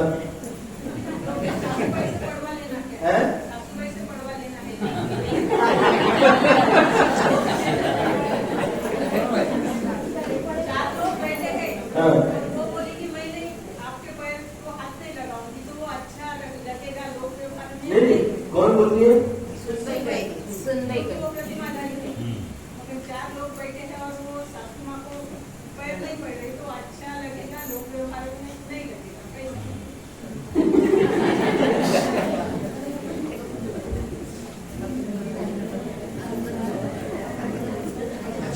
अच्छा,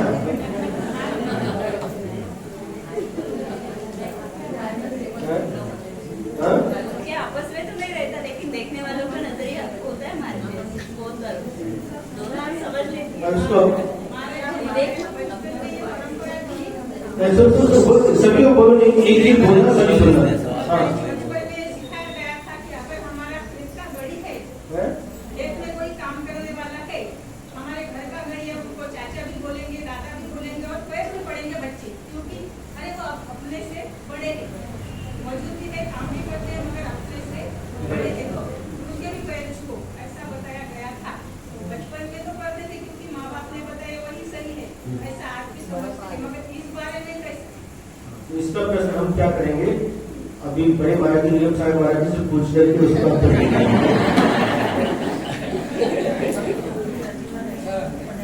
तो जो हमको जितना आएगा, जिस गलत भी हो सकता है, मेरे बड़ों से पूछ करके वो क्या बोलते हैं, उसके उनका उत्तर सुन करके आपको करना है। महाराज जी, सैनी की पावर नहीं पड़ेंगे ना, वो सैनी है, वो सैनी की पावर नहीं पड़ेंगे ना, बेटा भी हुआ, बेटे ने जीत्या ली तो उसके माँ बाप भी बच्चे के पाव पर जमीन लेने के बाद, हाँ, तो नहीं भी हुआ वो, तो प्रतिमाधारी नहीं हुए, वो तो पापा में हो रहा है, तो पापा मामा, तो वो सासू माँ बाप लेके वो पहली द्वंद्व वाले लेके मीठे दूसरी लेके, तो मैं दूसरी भी नहीं लेके, तो बेटी ने वो माँ बाप के भी पाँव क्यों पड़ना? अच्छा, लेकिन इसका एकदम उत्तर नहीं दे सकते, मेरे महाराज जी से पूछते हैं, विचार करते हैं, फिर उसके बाद उसका उत्तर। मेरी बात में विवाद महाराज जी, आज यदि गंज वासुदा में आपने नाम सुना होगा पंडित रमेश चंद्र जी खड़गे, उनके जो शबरी वो प्रतिमा, सुनो, उनके जो समधी है, मतलब पंडित जी के घर में जो बेटी दी है उन्होंने, उनके समधी है 5 प्रतिमाधारी, और ये चतुर्थ गुण स्थान में।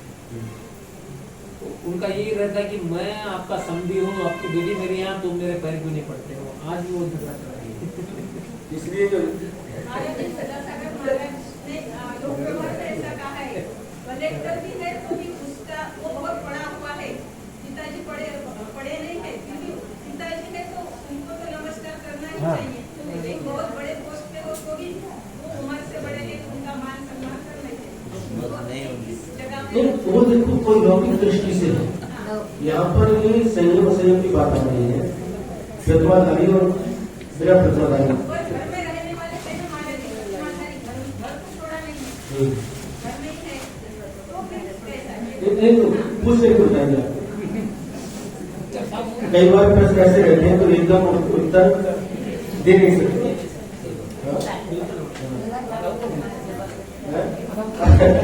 अगर कह दिया नहीं पकड़ने तो सबको ही जाकर हो जाएगी।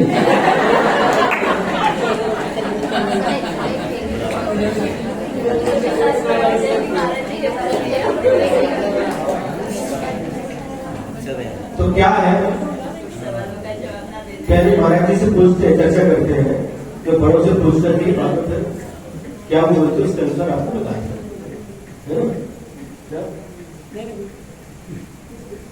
टोल में महाराज जी 14 साल महाराज जी पिताजी थे, उनके पास हम और देखने करके घुस के ये करे थे, तो उन्होंने हमें मना कर दिया और उन्हें हमारे पाँव पड़ गए। तो ये बात हमने महाराज जी को बोल दी कि महाराज जी बोले कि ऐसा हुआ, तो महाराज जी ने बोला था आप सही है, वो अजय सही है।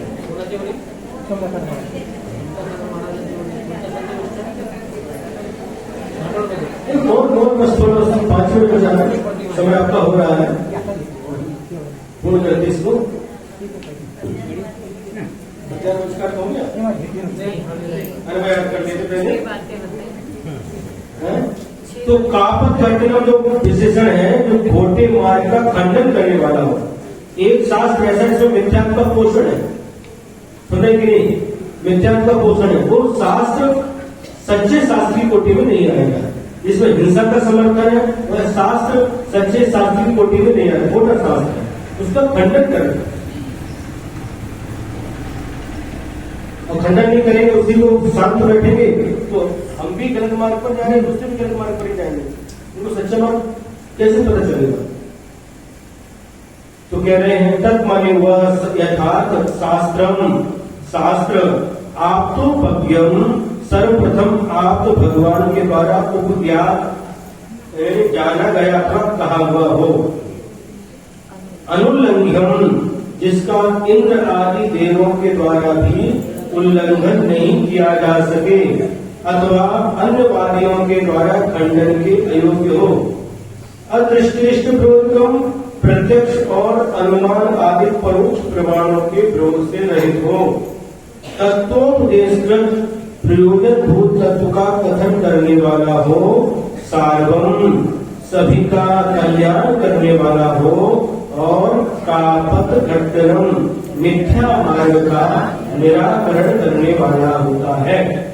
अर्थ जो आपके द्वारा उपदिष्ट हो, वादी प्रतिवादी के द्वारा जिसका उल्लंघन नहीं किया जा सके, प्रत्यक्ष और अनुमान आदि प्रमाणों से जिसमें कोई विरोध नहीं आता हो, जो प्रयोजन भूत तत्वों का उपदेश करता हो, सर्व प्राणियों का हितकारक हो और कुमार का विनाशक हो, उसे सत्यार्थ शास्त्र या आगम कहते हैं। ये आगम की परिभाषा है। देव शास्त्र की परिभाषा याद रखना, और ये जो श्लोक आपको पढ़ाए गए हैं इसको जाकर के एक एक शब्द का अर्थ देखना, बहुत अच्छा हो जाएगा आपको। फिर कहीं पर भी कोई आगे बाधा आने वाली नहीं है। आचार्य सिंह के द्वारा जो पद्य उसको पढ़ते हुआ 8वीं में पढ़ा कि नहीं? भविष्य जनों का हित होते थे, सदुपदेश स्वयं विभो, नहीं प्रतिफल की वांछा रखते वाद कला में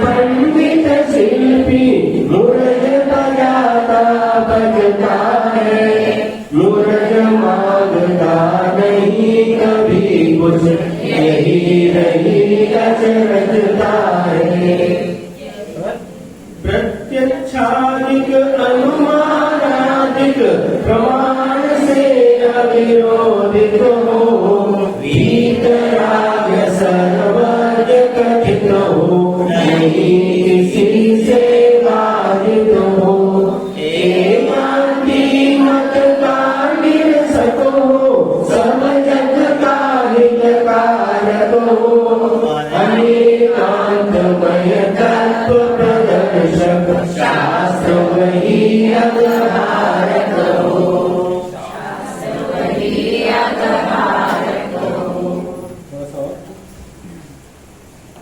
जो कोल्हापुर के लोग आए हैं औरंगाबाद से, ये पहले शिक्षक थे और रिटायर होने के बाद में पहले धन की एवरी गोली न होती, गोली नाली न होती, तो कल कह रहे थे महाराज हमारे हम इस योग नहीं है,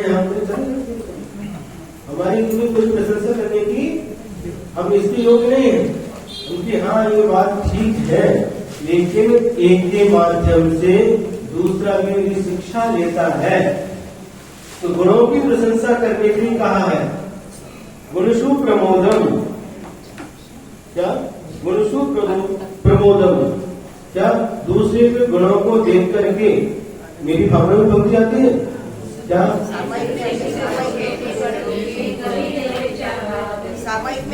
मेरे प्रेम बढ़ावे, क्या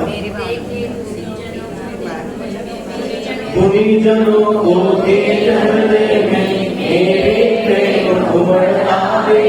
गुणीजनों को देख करके मन में ये प्रेम उत्पन्न होना, गुणसु प्रमोदम, गुणवान व्यक्ति के प्रति अनुराग होना, इसके माध्यम से भी क्या होता है?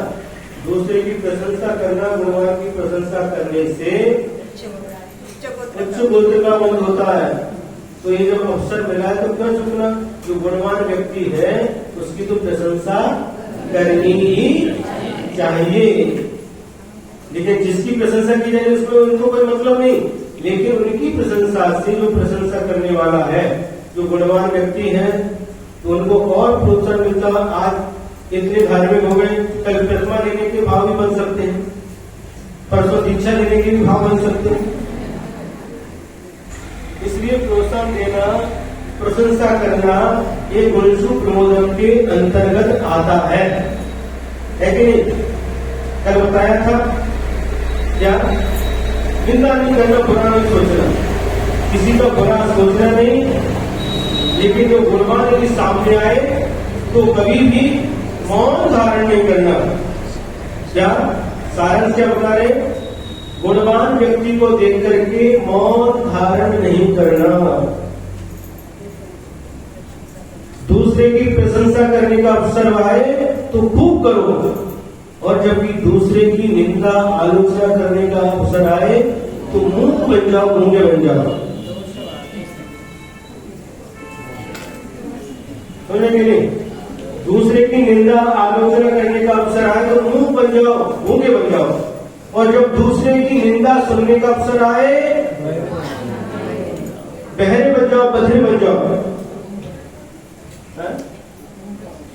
सुनेंगे नहीं है?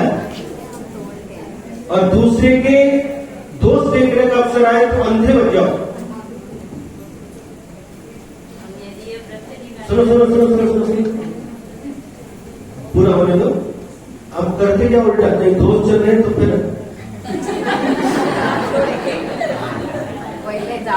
कहीं आलोचना, किसी का आलोचना पुराण चल रहा हो और उसमें भी जिससे हमारी बनती नहीं है उसकी चल रहा तो कहने क्या, नींद आ रही है वो भी भाग जाती है। जब किसी के गुण सुनते हैं तो सोचो कि मन की, हमारे मन की प्रवृत्ति कैसी, इस पर विचार करो। दूसरे के गुण सुनने के बाद मन में प्रसन्नता होना चाहिए। बहुत अच्छा, बहुत अच्छा। गुणी व्यक्ति के गुणों को सुन करके मन में आह्लाद होना चाहिए, प्रसन्नता होना चाहिए, और दूसरे के दोष सुनने की तो क्या होता है? दूसरे के जिससे बनते हैं उसके दोस्त सुनने बहुत अच्छा प्रसन्नता होती है। और कोई गांव में ऐसा नहीं करना।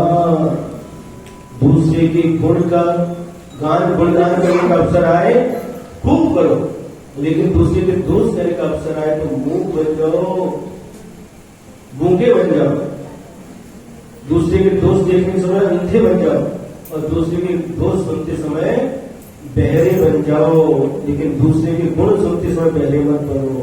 अच्छी तरह से सुनो, दूसरे गुणों को अच्छी तरह से देखो और दूसरे के गुणों की अच्छी तरह से प्रशंसा करो। यदर्थमात्रा पदवाक्यहीनं मया प्रमादाद् यदि किञ्चनोक्तं तन्मे क्षमित्वा विदधातु देवी सरस्वती केवलमोदिरभ्यं बोधि समाधि परिणामशुद्धि साधोपलब्धि शिवसौख्यसिद्धि चिन्तामयि